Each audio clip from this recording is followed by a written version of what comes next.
One of his tiny paintings actually caught my eye, and it was instantly recognizable to me. And it had a very mysterious quality with sort of almost a slightly ominous quality, actually, with the light. And it was fundamentally just sort of two tones, and I just loved it. And I went back to look at it time and time and time again.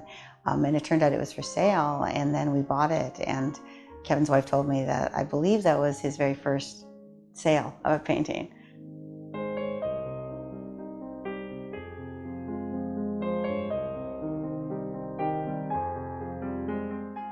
When I first looked at the painting that I ended up buying, I felt like I was being transported back to my childhood playing in Golden Gate Park.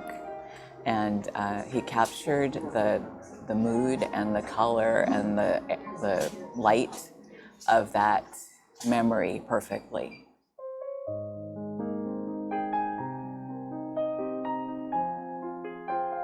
What I was really drawn to is this sort of the dreamlike quality that he's able to get in his work. It really stood out. It's almost I don't want to say otherworldly, but it's dreamlike.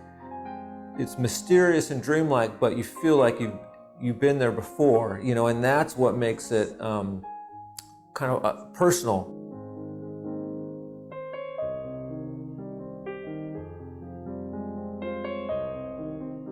His brushwork is unique. You know, what makes his paintings dreamlike for me, I think, are the soft edges, you know, and the overall misty atmosphere that he's able to get in his paintings. It reminds me a lot of artists from the late 19th century, like George Inness. You know, he was really good at evoking a mood by his brushwork, you know, alone. And Kevin definitely has that ability. Yeah. I think just the authenticity is the same thing that attracts me to all of this work. There's a directness. It's based most of all on just a reverence for the landscape, a love and reverence for the landscape. It's, you know, sort of not about the artist as much as it's about the land and the light. He has a wonderful capacity to capture the light. I found out that Kevin is colorblind, and when I found out, I was very surprised, because painting is always so much about color.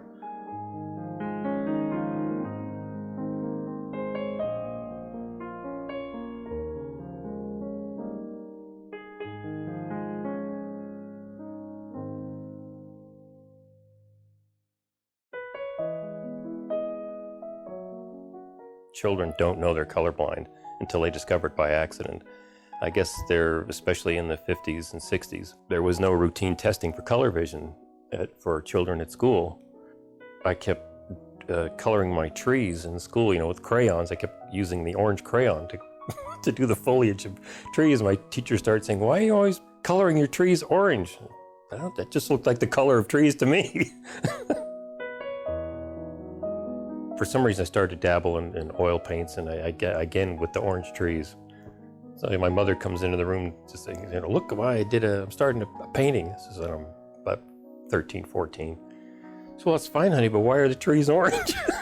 I said, "Dang," I said, so that's when I said to myself, okay, I'm never going to be able to be a painter because I can't see what I'm doing.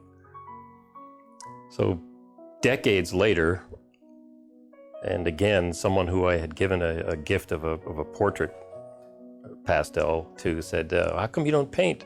I said, "Well, I'm colorblind, so I can't mix the colors." And they just laid down the gauntlet and said, "Well, you should just learn some way around that, because you know you're too good with this. You should be painting." I thought, yeah, I need to run this to ground and find out if there is a way that I can work around this. You know, there must be a way that I can deal with this and not make a fool of myself. So a lot of my reading about painting and color structure and everything was to find out if there's a way I can sort of build in guardrails and safety nets for myself so that I don't do something foolish with color that I can't see is happening. Turns out there was. But my main problem, if I decided I was going to be a landscape painter, was mixing greens that look like real greens in nature and not something artificial. And I realized from studying the color wheel and various color mixing options that if you limit yourself to a certain range of yellows and a certain range of blues, no matter how you mix them, they're all going to result in greens in nature, very soft, natural greens. And landscape paintings don't have a lot of red in them. So I thought, well, I think I can do this.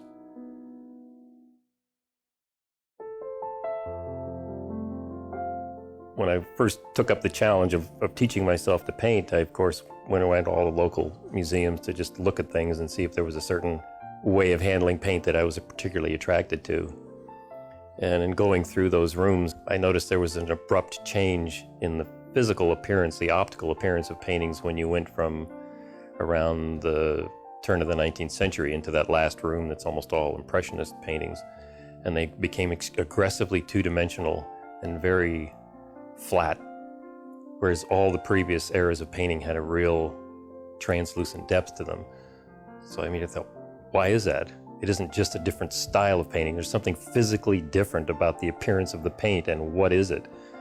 So I had to dig up all these old books because there was very little about the early ways of making oil paintings in the library, and this was just before the internet was really readily available to everybody.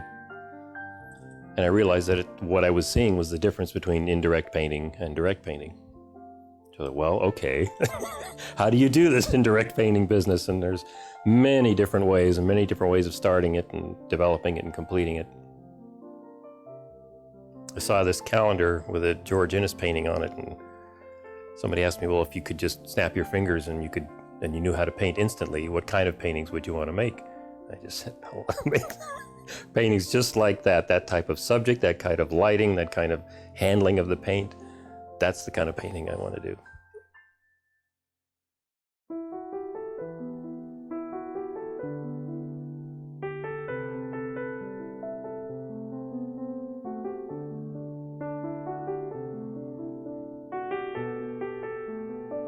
It's just the effects of light and shadow, and that's just what's always fascinated me. So it's the most important aspect of my paintings. And when I'm out looking for landscape subjects, the thing that will catch my eye more than anything is this radiant effect of light coming through green grass or green leaves, the way they light up, when light comes from behind.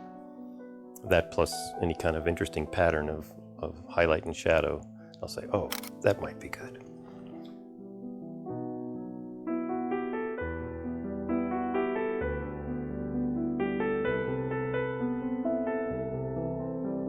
The technique is basically monochrome underpainting with transparent color on top. The fancy French word in the painting world is grisaille, for a painting that's all in grays.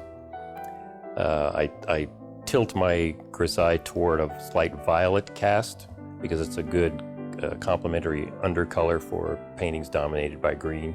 You want to have the complementary color sort of affecting the greens and the shadows. And I start with a mid-tone panel. I put a mid-tone priming on my panel. And the first step is just painting with a purely transparent black. Squeeze out of the tube, it looks like black paint, but the two pigment it's made out of are completely transparent. So if I put this on thinly, you can see the gray readily through it. If I put it on a little more heavily, then it looks like black. So just putting on thinner or thicker, I can control all the values in the image from the actual mid-tone of the priming down through a pure black and anything in between, just by varying how thick the paint is.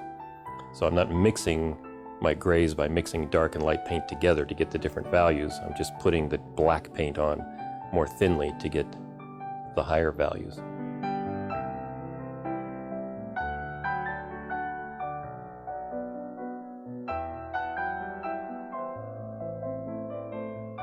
When that's all dry, then I go back with nothing but white paint and just, again, putting it on more thinly and more thickly, getting all the values from pure white down to the middle gray again.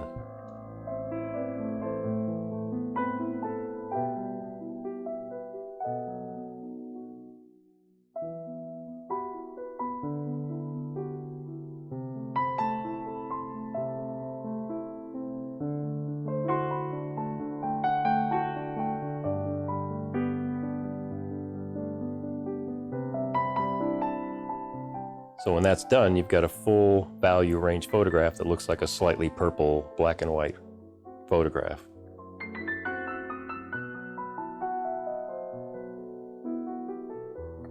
And when that's completely dry, then the colors go on as either translucent or transparent layers of color on top of this value structure.